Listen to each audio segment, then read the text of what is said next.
Well, good afternoon, listeners. Always such a gift to have you listen and watch these episodes and these interviews. And today I'm speaking with Johnny Cannizzaro. Did I say it wrong? Close, just about. Cannizzaro. No, there's no N in the middle there. Just Cannizzaro. Cannizzaro. Okay. It's a beautiful Yeah. last name, but I, as you guys know, have had my experiences with saying last names incorrectly, so I'm having him say it for you. But I'm excited because if any of you have been in theaters recently, and I've been, so this is how I found out about the movie. He is in a film called Springsteen, Deliver Me from Nowhere, which is a biop about the musician. And he plays, I want to make sure I'm saying everything correctly, Stevie Van Zandt, who's a musician. Um, and Johnny was also, his feature film was Jersey Boys, so maybe you've seen him in that. He's been in a lot of short films and TV series I saw. Um, and then this is a big movie that he's premiering now and he's a part of. And so it comes out at the end of the month. Highly recommend you look at the trailer because it looks really interesting. I've always enjoyed watching musician biops, and there was the one with Timothy Chalamet not too long ago, and then before that, Yeah. obviously there's been several Elvis Presley movies based on different viewpoints. I always find them very interesting. So Johnny, thanks for coming on the show. Of course. Thank you for having me. I'm looking forward to talking with you. So can I ask, how does it feel playing? I mean, I know people have asked you this question, but I would just, ask again. Do you like playing someone who's real, or do you prefer playing someone who's fictional? Yeah, that's kind of the actors take different perspectives on that, because it can be a big deal to portray someone real because you want to do them justice, but at the same time, you don't want to do an impersonation or any sort of mimicry. So for me, I've had the opportunity to play several real people. And, as long as my approach in doing that is to, well, obviously meet them if they're still living, I think that's an important factor. A lot of actors wouldn't agree with that, or they don't want it to inform their portrayal. But for me, especially with someone like Stevie, it was important for me to meet him because he has such he's such a musical genius, really, in a lot of ways, and he has a very specific way of playing, and the way he strums, and the way he holds his guitar, and Yeah. the length his strap lays on his body. Things like that were very important to me that I wanted to be as accurate as I could. But I know, and I didn't have time to research a ton about him, but I know he seemed to have a big desire to make the world better, like apart from the music, like being involved a lot in the world. Do you, like as an actor, how do you feel about that? Because I know some actors are very prominent in a lot of big things going on in the world, and they like being center stage for both of those things. But then other actors prefer to keep both of them separate. So it's like I'm an actor, and so that's what you'll know. And then otherwise, I don't really like to get involved, which I can understand both sides. Um, how was that for you in that kind of portrayal and balancing that for yourself? Sure. Well, Stevie had, in the context of this film, it's really about a very specific period of time in Bruce Springsteen's life. Yeah. Stevie, in general, is a very big part of Bruce's life, but that's not the story that this film is telling. While Right. he's a present, certainly, Stevie's life probably deserves a biopic of its own. I mean, he was very active in the whole ending of apartheid in South Africa, and he became Yeah. very political, in his youth. And that was such, this film doesn't delve into that really much at all, but obviously I have a knowledge of it. I've watched every documentary and film that there is on Stevie, as well as his own book that he wrote that goes through his whole experience in those years. Um, but for me, I mean, it's great knowing those things about who he is as a person because it really gives you a lot of insight into what his passions are and what means something to him, and how it all kind of interweaves with the music and his love for Yeah. music. Do you, because you're a musician too, right? In your own right. Is there, what do you love about music? You know, it's a really good question. What I love so much about music is probably the same thing that I love about acting, and that's the ability to really get through to people and touch them and impact them in ways that maybe they weren't expecting. You know, when you see a good film or you see a good, amazing performance from an actor, or you hear an incredible song that just evokes this emotional response from you, you know, that's where the prize is for me as it relates to any form of art. I love I love the ability that art has to really touch people, and that's what I would say music means to me because I look at it the same way. Do you think you've is there a song or a piece of music that you feel like you really accomplished that goal? Me personally, Yeah. you mean as far as writing a song that I've written Mhm. or a song that I've heard? I do a little bit of songwriting. I'm not. I wouldn't really consider myself. Certainly no Bruce Springsteen or Stevie Van Zandt. But you know, I'll dabble with writing songs here and there. But I don't know if I'll ever have the courage to share them with anyone. you know. Oh, But why? you know, you gotta. I really think it's such a talent and such a skill that guys like Bruce and Stevie have to communicate those feelings through their music. And you know, I don't want to cheapen it by doing it when I don't feel as confident that it would be as impactful as their music is to so many people. Maybe one day I'll build up the confidence to share it with some people.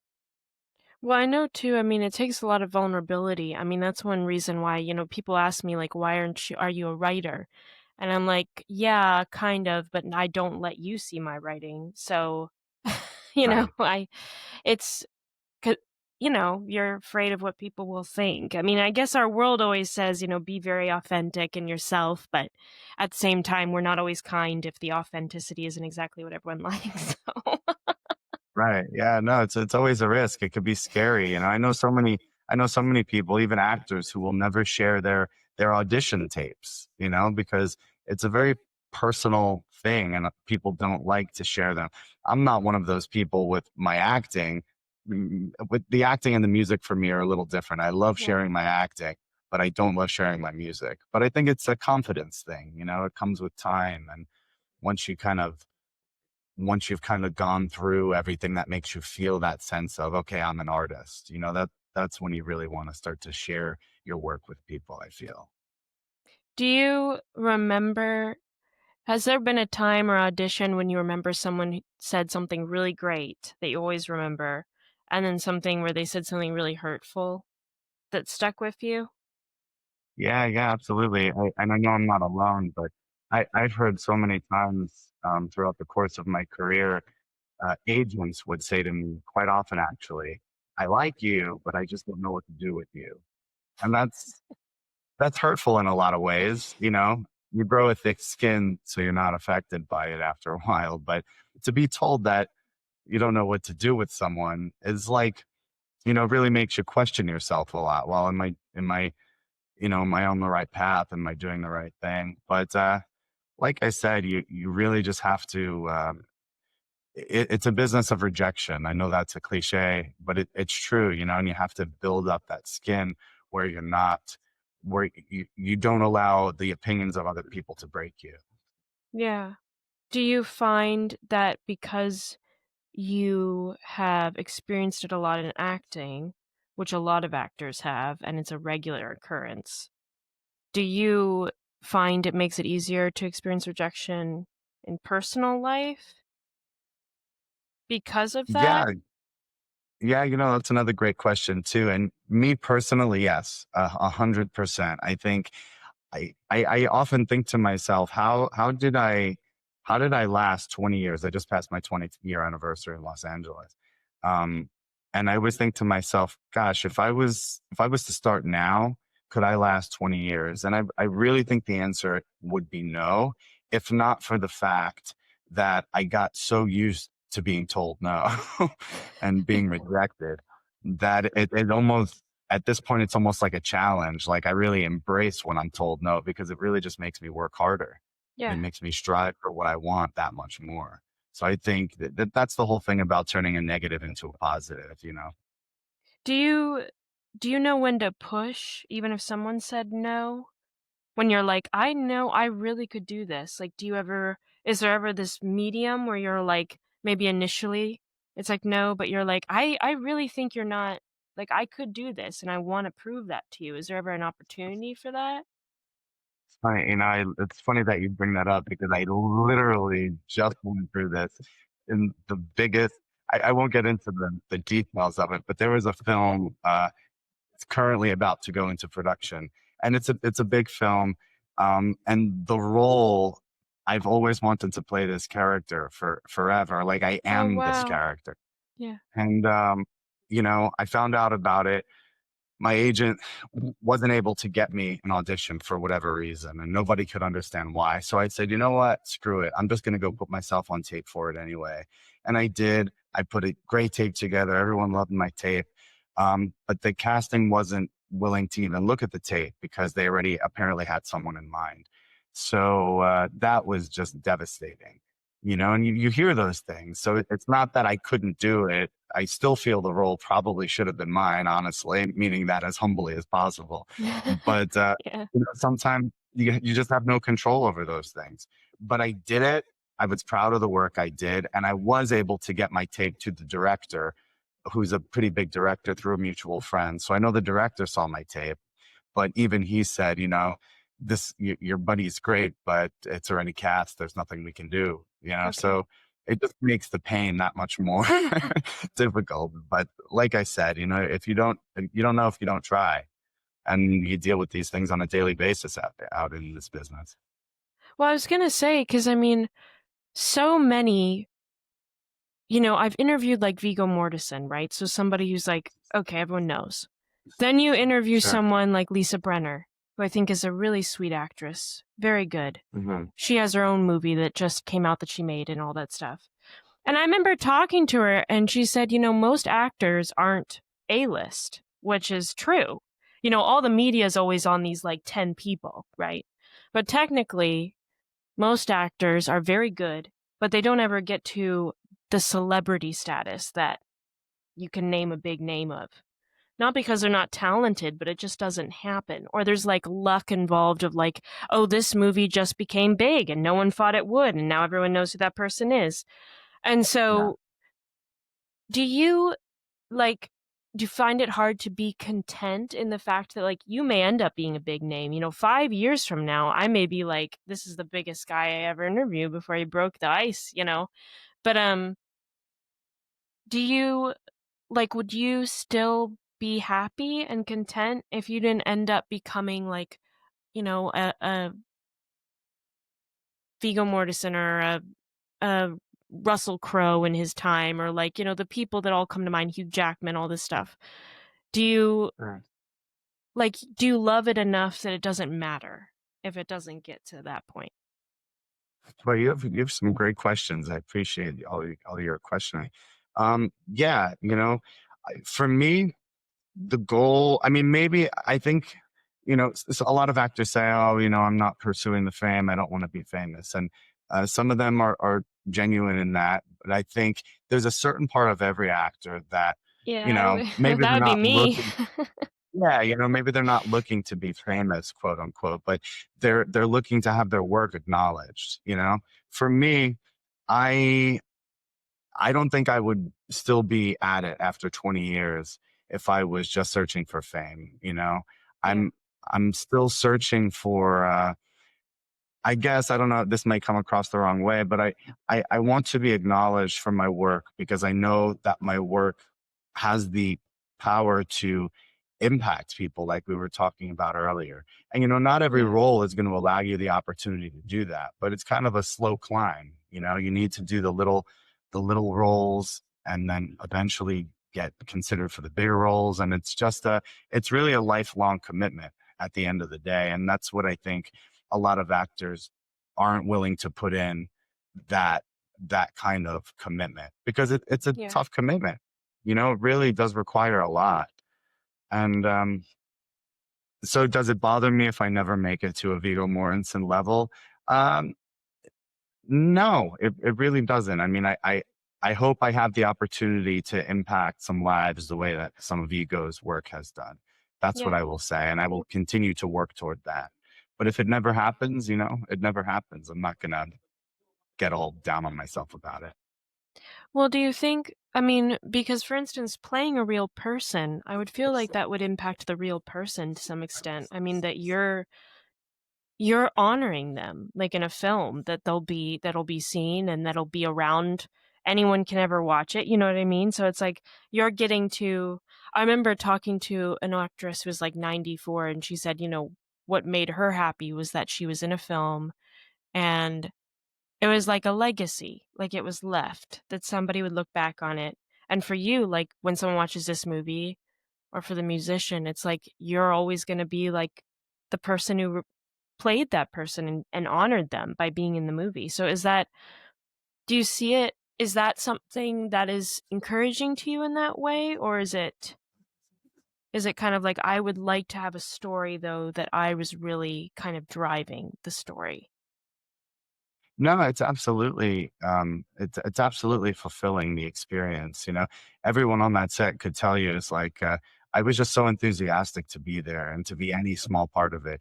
And even at the premiere, I was equally as thrilled because as an actor who's been in it at it for so long, you know that opportunities like this are really few and far between. They really are, So when they come, you want to take advantage of it as best you can. And you want to make the most out of it and you want to share the experience. I got to bring both my parents and my twin brother with me to the premiere, which was really special, getting to share that with them. I think it's just as meaningful to me as it would be if I was playing, a much larger role. Yeah. Do you what kind of story would you like to tell if you could? Like, is there a type of story you think people could really use right now that you'd like to be a part of?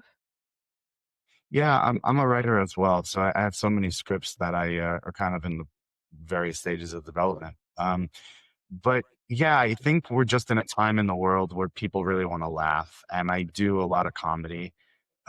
You might not gather that from this, but I do a lot of very broad comedy, and so I would love to share some of those because there's something about that type of comedy that you don't see it as frequently anymore, and it's something that I think people are really craving.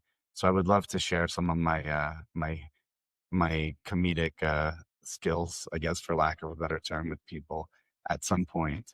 But I also love telling really heartfelt stories like this, like Deliver Me from Nowhere, where that are just so relatable to people on various levels, especially if they're artists or creatives of any kind. Do you do you like stand-up comedy, or you like comedy where there's a camera between you and the audience kind of thing? Yeah, both. I do stand up occasionally.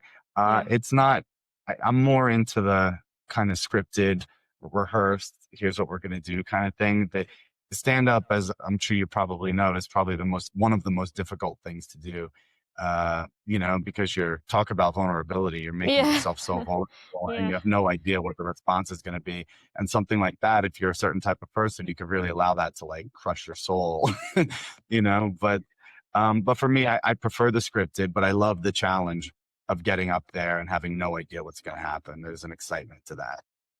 Well, because I was talking to a comedian, it's funny, the other day, just a few weeks ago, and he was telling me that for him, like, the adrenaline reaction that you get from a live performance where someone laughs right away at your joke, as compared to him when he was in a film and people would laugh, like, he didn't know they were laughing. He assumed, since the director thought it was good, that he didn't, people thought it was funny. But he said there's just this automatic, like, you were rewarded instantly. Like people are like, that was really good. And so you get this just big adrenaline rush as opposed to the Yeah. camera. But that was just like what Yeah. he said for him. Yeah. No, I think that's true for a lot of people, comedians and just actors in general. There's something about the instant gratification that, once you get a taste of it, you want it more and more and more. And I Yeah. think that's really the appeal of stand-up comedy. I'll never forget, what got me into acting was I was in a high school production of a musical, and I was on stage. I had a really small role, but I'll never forget the reaction that I got from all the parents of my friends afterward. They came up to me and just kind of giving me all this praise that I wasn't used to. And you can get really addicted to that. Yeah. It's good. It is an adrenaline rush in a lot of ways. Um, so yeah. Do you feel the same way now being in films? Is it the same feeling you get when you get a role or like when a film wraps and like you feel like you did a great job and everyone's like really happy you were there? Yeah, yeah, definitely. I'm so passionate about what I do. I can't imagine that I will ever do anything other than act. I don't even know if I have the skills to do anything other than act. But I'm so in love with it in so many different ways that I give my heart and soul to it, and I think I always will, until the day comes where I'm like, okay, I had enough. I don't want to do this anymore. I go into everything with the same mentality and the same work ethic and the same desire to just move people. How many auditions do you like do a week? It really varies. It used to be a lot more, and then ever since they increased after COVID because everything kind of switched to self tape, which was Yeah. beneficial for the actor, really, because we get to have control over what we submit as opposed to walking into an audition room. You get one shot at it and that's it. Yeah. So I prefer the self tapes. It's been weird the past year or two, and then we had the SAG strike last year. Yeah, that was crazy. Yeah, so that kind of put everyone on hold for a while. And they've been picking up for me a little bit over the past 3 or 4 months. But I would say, you're lucky now if you get an audition a week, whereas opposed to you might have had three or four. So what do you do? I mean, and you don't have to say if you don't want to, but I've talked to like Lisa when I was talking to Lisa, like she was a full-time mom. So it was kind of like she said, she reached this point where even in her 40s where it was like people didn't want to cast her anymore because they just wanted to cast her as like the really nice aunt next door or whatever because she wasn't young, she wasn't as pretty, to them Sure. as she was when she was 25. Um, and so she was just much more motivated to do things herself. Like she just stopped. Like she was still doing things, but she was much more like, I'm going to try to make stuff happen for me on my own. Um, Right. and so I wondered, like, for you, do you work on the side doing something else as well? Or for you, are you like, I devote half my time to like auditioning to get into things and then working on stuff that I want to promote eventually if I can get the right person to listen or watch it or read it or whatever it is. Yeah, we're in such an age now where you have to be a little bit of everything. You have to be your own Yeah. writer. You have to be your own creator, your own filmmaker. So I'm very much of that same attitude. I'm constantly creating my own stuff. I have various groups of friends that I'll go to for different projects, depending on who I think would be best suited to do comedy or do a drama or do whatever the case may be. But yeah, I mean, I think most of my time is spent doing and developing my own work, rather than waiting for the phone to ring for a big studio to come and say, hey, we want you to play this role, Yeah. because the likelihood of that happening consistently is like, it's not impossible, but it's very rare. The majority of us have to do exactly what you mentioned. Yeah.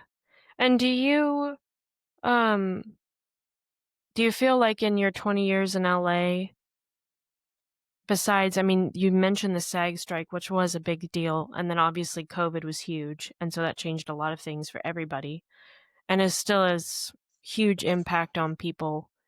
I still know people who still don't really leave their house that much. Yeah.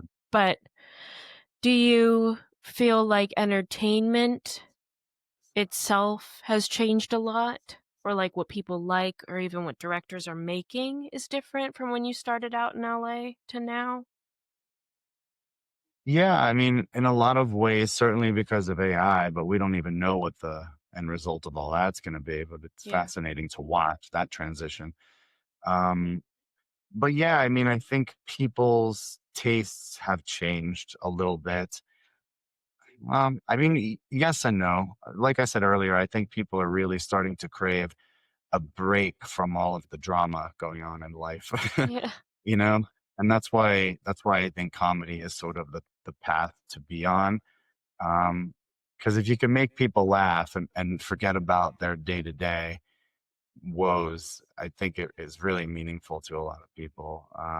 And I'm not talking about just doing silly, silly sketches that, like these influencer sketches and things like that. I'm talking about like a comedy that allows you to really escape and invest in these characters and just Yeah. get away from your own life for a short period of time. Um, it's definitely changed quite a bit since I moved out there. Uh, yeah, it's such a hard question to answer because everyone has their own opinion on it. But I've certainly noticed the change, but you just got to go with the flow, and Well, none of us know where it's headed. I was gonna say though, with comedy, I feel like what makes it really good is when it is something you relate to. That's why you laugh. So I agree with you. It's harder for me to laugh, and that's just me, because I have friends who love laughing at like things that just don't make any sense.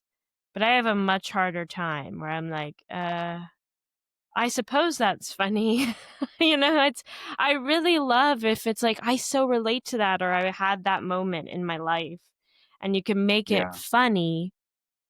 It was the I've heard it said that it was like if you can get one tribe of people to laugh at themselves and another tribe of people to laugh at themselves, and then you made them unite by the fact that they've been laughing at each other, like at themselves, and they come together, then it makes it so much better because then you've increased understanding by simply laughing.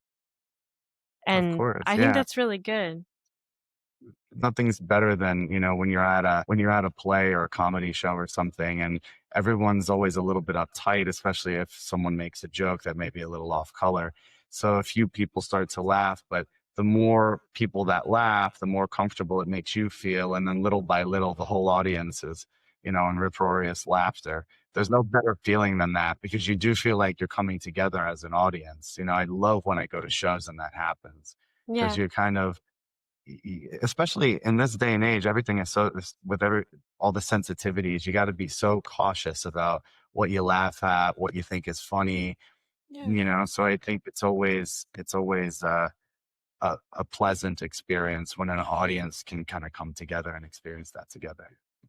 Well, I think it's like we're all human, and so if you bring it down to that basic level, and it's like we all do funny stuff, and then specific groups of people, all groups of people really, tribes, however you want to put it, do funny stuff that's specific to them.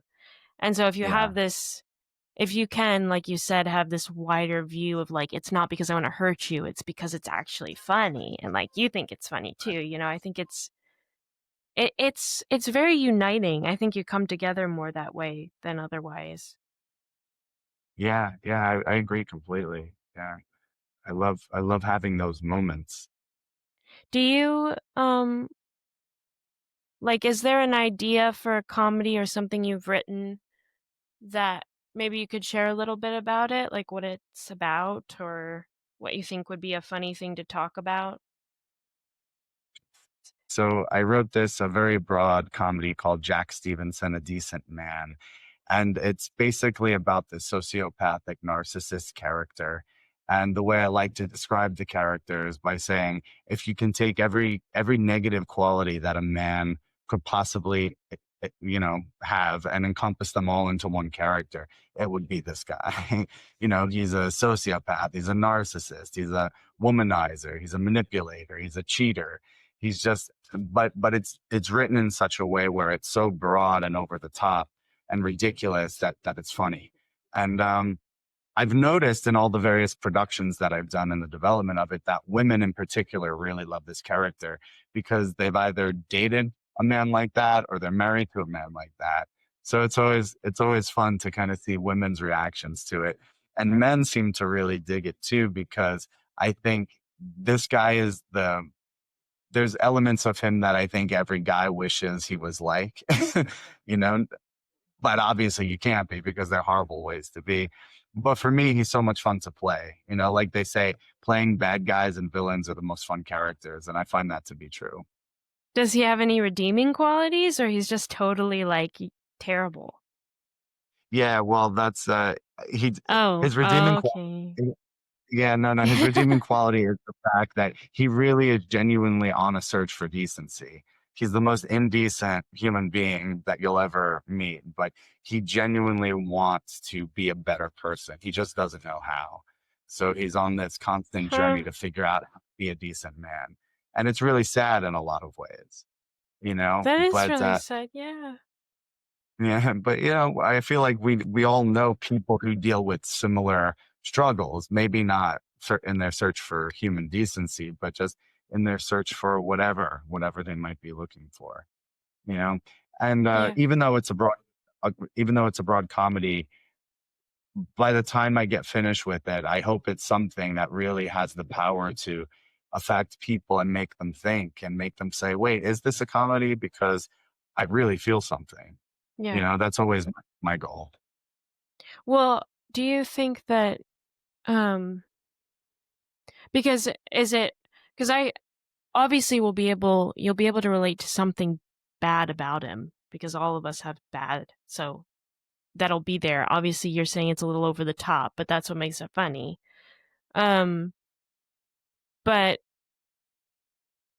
I've also do you that's so interesting because I was gonna say usually with villains, if they're more complex where there are good things about them and bad things, and it's hard to not like them. So do you want your audience to not like him, or at the same time, is it impossible? Like, is he like a you can't help it, but like him even though you don't?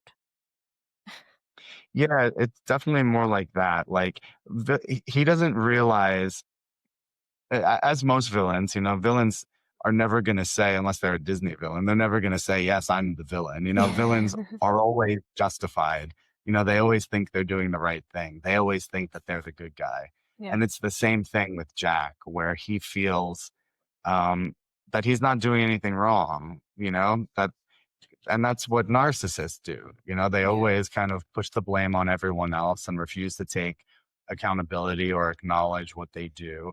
But that's what makes them so interesting and fascinating to delve into as characters, because it's really they have an internal struggle. They're battling themselves. They have to figure out what it is that makes them this way, you know. And from our perspective as audience members, and me as the writer, I love, and the writer and the actor, I just love exploring that.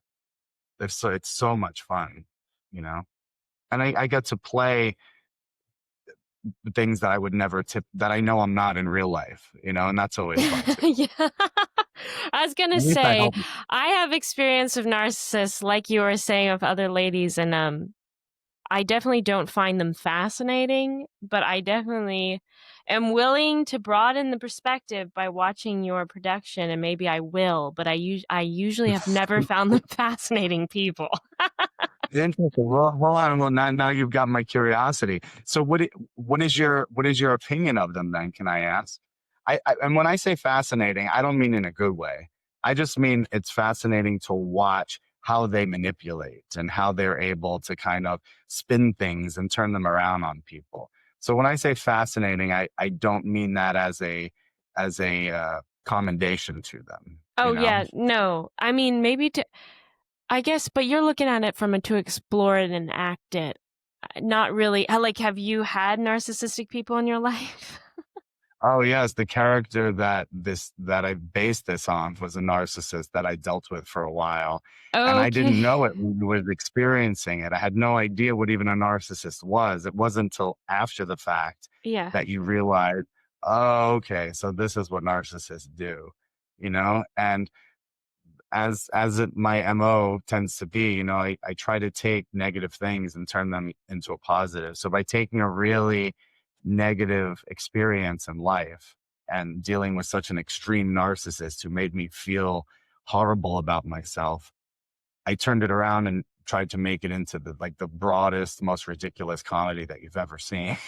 At least that's my goal by the time I finish with it.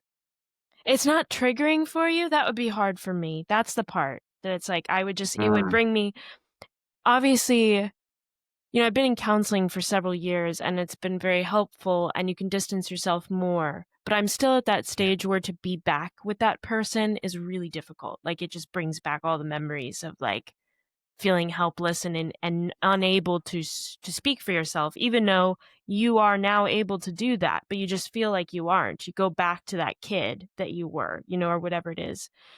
So that's the part for me where it's like I'd have to get past that part of like feeling like you're back at being the victim in the situation. Whereas it looks like for right. you, you've passed that so you can look at it with this broad picture. It's just harder for me, I guess. It's like more of a triggering thing. Even movies now, where I see like a Mm, narcissistic character, like they may be very well done and the actor may have done an amazing job and I can say that, but like it's really hard for me to sympathize or like find anything good about them, even if there is something, if that makes any mm. sense. Yeah, no, that makes total sense. I guess for me, it's more about, um, like, well, I will say this. I do agree with you because in life, like outside of acting, outside of my creative pursuits, in life, when the topic of this person comes up, I definitely retreat. I don't want to talk about it. I don't want to Yeah. have anything to do with it. I still, to this day, but I guess I can separate it because I kind of look at it as more of a something that I can turn into a character, you Yeah. know? And that's how I can separate the two. By in life, no thank you. In character, acting world, bring it on, you know? Well, it's almost like you flipped it on its head because you're controlling the narcissist you didn't control in life. So it's like Exactly. That's it's exactly kind it. of That's cool. exactly. Yeah, yeah. And it's very therapeutic in a lot of ways too, you know? It really is. It gives me so much. Because I started the project, and please tell me if I'm over talking or sharing, but No. I started the project by writing one scene, and then I put it up in a class, and everybody responded to it. And every week beyond that, I added another scene and another scene, and then at the Huh. end of 10 weeks, I have what theoretically could have been considered a full play. And so it just became so therapeutic to go home and write, okay, what did this guy get into this week? you know and that's what's so fun about this creative journeys that we're on. Never know where they're going to lead, and they do provide you some sort of sense of, I don't know if you call it satisfaction or closure or whatever, but alls I know is that I feel like it bettered me as a person you know Yeah. Do you get you would want to play the main character too if Oh, you goodness, yeah. yeah. Yeah. Yeah, absolutely. I think I know a lot of people deal with these types of people, but yeah, I'm too closely invested in it where I feel like I know exactly how it needs to be portrayed. So I'm really excited to do that. Would you like have a scene that comes up that's like dedicated to and maybe it would be like the backwards name of this person's name? The backwards name of this person's name? Like their Oh, you first mean like like, their last name would be their first name and their first name would be their last name, so they'd get it, but no one else would. oh yeah, it's always fun to do stuff like that. But I know I certainly wouldn't be doing it for the benefit or the enjoyment of that person. I'm doing it for, for myself and to share with people who could hopefully identify and resonate and find humor in it. And maybe people like you in your situation who were so traumatized by your experience, maybe help them find a little bit of light in the darkness of it all too. Yeah, no, I think that's such a good idea. It's very original too. I mean, there are narcissists in movies, but like they're not the main character, Right. and it's Yeah. not the movie isn't meant to explore them. Usually it's either like they're really terrible people or they're just like this funny sidekick that like no one really cares about anyway. So like if they die at the end, who cares, you know? Like Right. Yeah, that I do feel that that was a part of what interested me about it too, because we really occasionally you'll see a project or a TV show that kind of centers on the narcissist, but but I really want to tell it in a different way. And I guess it could be argued, well, aren't you kind of trying to bring empathy toward those types of people? But no, that's not my goal with it. My goal is it with it is just to share the experience, because I want people who dealt with a similar thing to be like, okay, yep, I know that guy. I know that guy. I live with that guy. I work with Yeah. that guy, you know. I really hope you can make it. That would be, so I would go see that. Sure. Dude, I appreciate it. I don't know where you're located, but I did a production in Los Angeles several years ago that went very well, and I've been trying Oh, to mount a production in New York. So I feel like New York audiences are really different than LA audiences. So I'm really excited to see how New York audiences respond. But I'll definitely keep you posted. oh, so you probably will have it as a play in New York.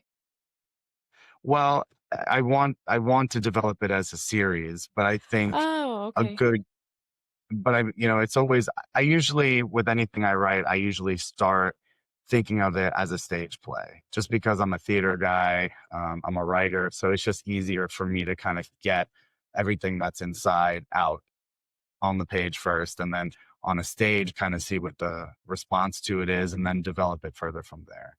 Yeah. But yeah. Yeah, that'd be really cool. I mean, if you ever, yeah, if I can see it, you'll see the woman you see holding her husband's hand, crying and laughing and turning white at the same time is probably gonna be me. I could. I love that.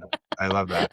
I have I will. I'll definitely keep you posted on that. I hope.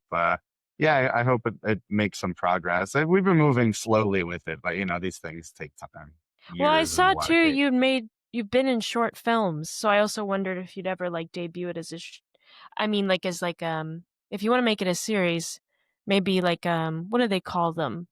Uh, what's the first one called to see if people like it, and then Oh, like a pilot, like a yeah. proof of concept pilot.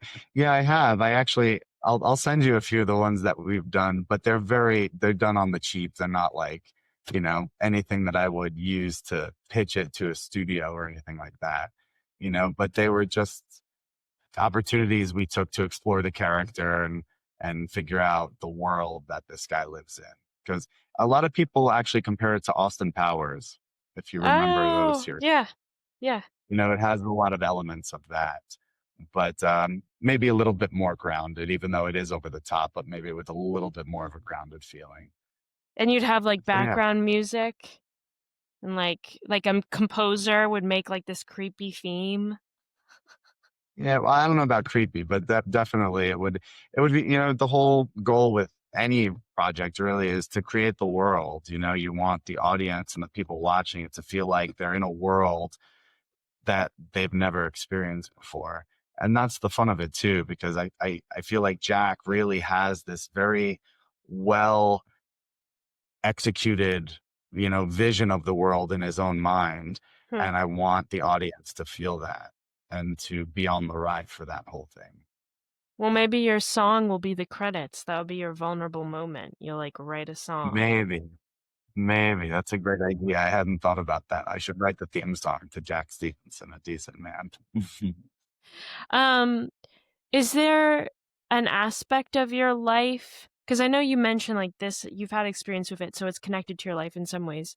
But is there an aspect of your life that you think would make a really good movie? I don't want to be mm, so arrogant as if to say, well, just, my journey as an actor, because every actor goes through the same journey in one way or another. We all have similar trials and tribulations. Well, I do find them fascinating, I have to say. Um, if if a portion of my life was going to be made into a film, it would probably be the past 3 or 4 years. And the reason I say that is because about 3 years ago, my house burnt down, my family's house that I grew up in New Jersey. Oh. And I was in Los Angeles and my family was there and they were all okay, thank God. But you get that phone call at 4 o'clock in the morning or whatever it was. And it's the most terrifying thing you could ever experience. And the kind of irony of it all, I guess, if you would call it irony, was prior to that happening, I truly could not get arrested in this business. I didn't have many credits under my belt other than a few things here and there years prior. I didn't have much going on at all, and I was in a very vulnerable place where I didn't know if I should continue doing this or any of that. And then the house burned down, and you feel like your life is going to be over in a lot of ways. You're Yeah. thankful that everyone's Been dead. there many times. Yeah. Yeah, yeah. But the strange thing was, within weeks of our house burning down, uh, it's like the universe released some like negative spell or something because I started booking and consistently. I booked one TV job. I was like, well, if I got to live off this for the next 5 years, I'm fine with that because there's so Yeah. few far between. And then a month later, I booked my first big guest star on a TV show. And then a month after that, I booked another guest star on a TV show, and it just kind of kept going. And I've been on that journey ever since. And I don't know the reasoning for it. I couldn't tell you why. I don't know if it has anything to do with the house burning down, but it's just one of those weird things in life that happens, and there's no rhyme or reason. Yeah, But I think it's hopefully interesting. we don't want your house to burn down though again. Like even your No, home, definitely no not. more homes to burn down. No, no. I mean, it's so strange though. I believe in that. I believe in the universe and how it works, mysterious ways and all that. And I, it was almost like it was like a purging. Maybe something needed to be purged from our lives that opened up the floodgates to other opportunity. I really believe in that. So it didn't make Because you how else can you look at it? well, I was gonna say some people would be bitter. They'd be mad.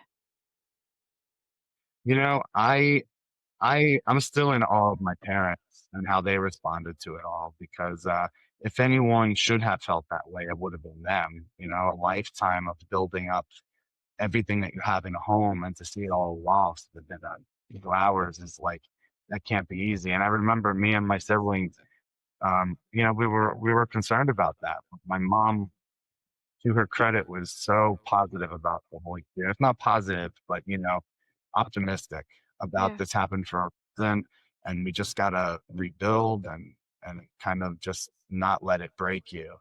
And my dad too, to his credit, kind of took that outlook. And then at the end of the day, as long as you could be grateful for your life, and that's what they had, and that's how they looked at it. We're still here. It could have been a lot worse, and all this is just material, and anything could be rebuilt. But as long as you have your family and people you love, Yeah. that's really what's important. Did you have something valuable there, like something from your childhood that was lost?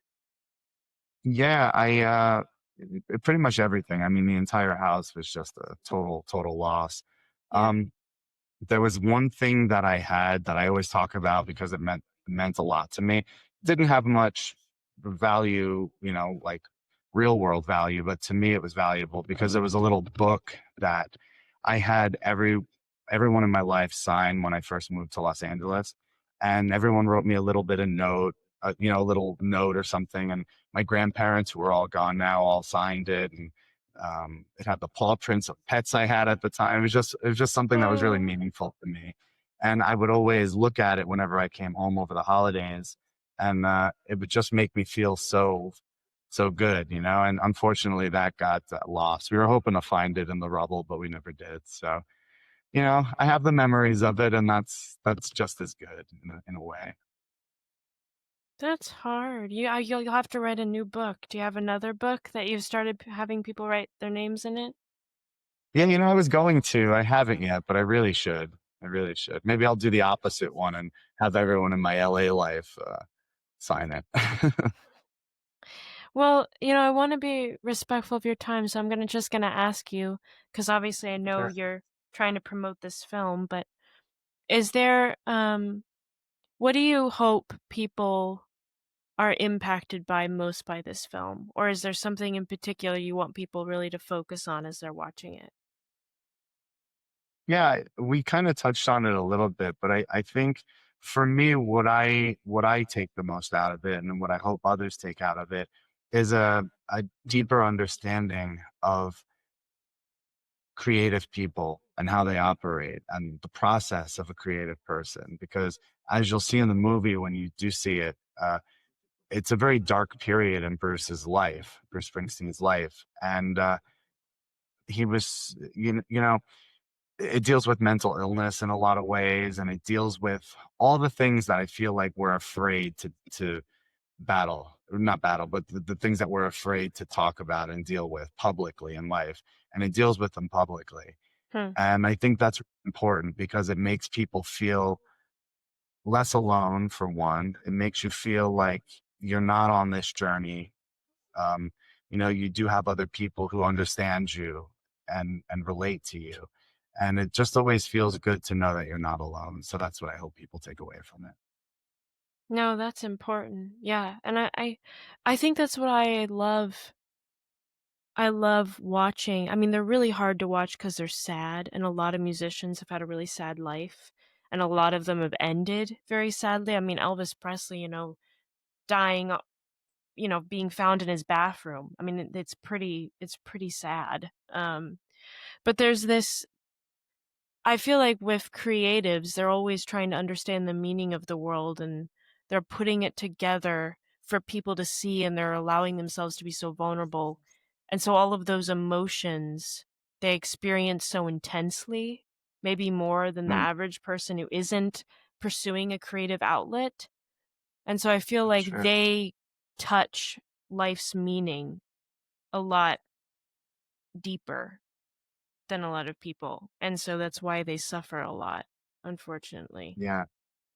Yeah. There's a lot of tortured artists out there, and that's certainly in this period of Bruce Springsteen's life. He was absolutely tortured, and that's what is conveyed in the film.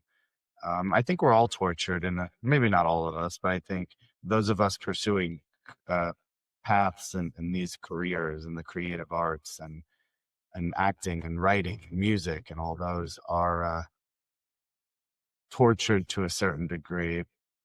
But you just got to learn to embrace it, embrace the torture, I guess, for lack of a better term. Well, I'm very excited for this movie, and I'm gonna put a link for those listening. There will be a link to his website because Johnny has a website. It's pretty up to date, isn't it? It stays pretty up to date, doesn't it? Yeah, yeah, it's pretty up to date. I'll probably go in and have my person fix the rest of whatever is not up to date, but it's pretty good. Yeah. So if we want to see your play, or if what you were talking about, your comedy becomes a series or anything, it'll be on your website. Yeah, absolutely. And I'm on all the Okay. socials, Instagram, primarily Facebook, all the Okay. usuals. Well, I hope to see it. So I'm really excited for your future because it sounds like a good idea. So I hope someone Mhm. grasps onto it and helps you do it. Thank you. I appreciate that, Danielle, and I'll definitely keep you in the loop for sure. Thank you. Thank you. I want to be. Well, thank you so much and have a good day. Thanks for coming on. You too. I appreciate the time. Thank you for talking with me, and I hope you and your audience enjoy the film. Yes, me too. And I hope no more houses burn down. We don't, yeah. Mhm. Yeah. May We only good need that fortune one. find you without the house burning down. All right, bye.